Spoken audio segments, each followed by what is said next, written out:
To start using the Cache API, we have to decide what we want to cache.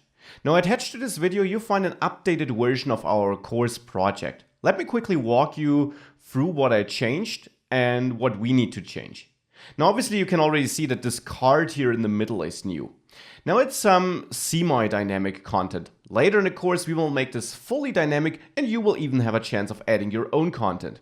So for now, what I changed is in the feed.js file.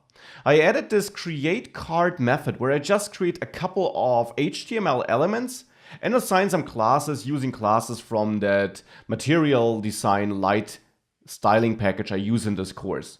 By the way, I call upgrade element here at the end to allow that package, the material design light package, to do some behind the scenes work to make this really look good.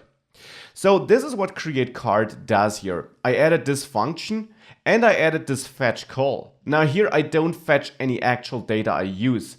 I reach out to HTTP bin, make a GET request, so this is a real request, but I never use the response data. Instead, inside create card, I use some hard-coded dummy text or dummy values, like the image which is hard-coded and the title here, as well as the location.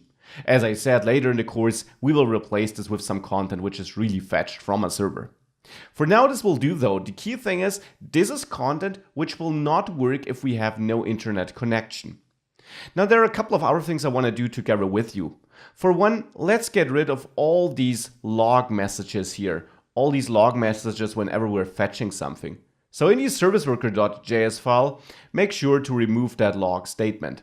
For now, I'll just respond with the fetch event we made. And in the app.js file, there I also want to get rid of all our promise code and so on.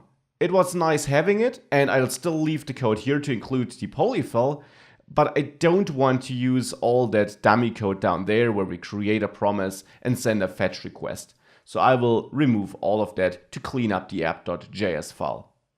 The image here, by the way, was also added in the images folder. That's the image we're loading in this create card function.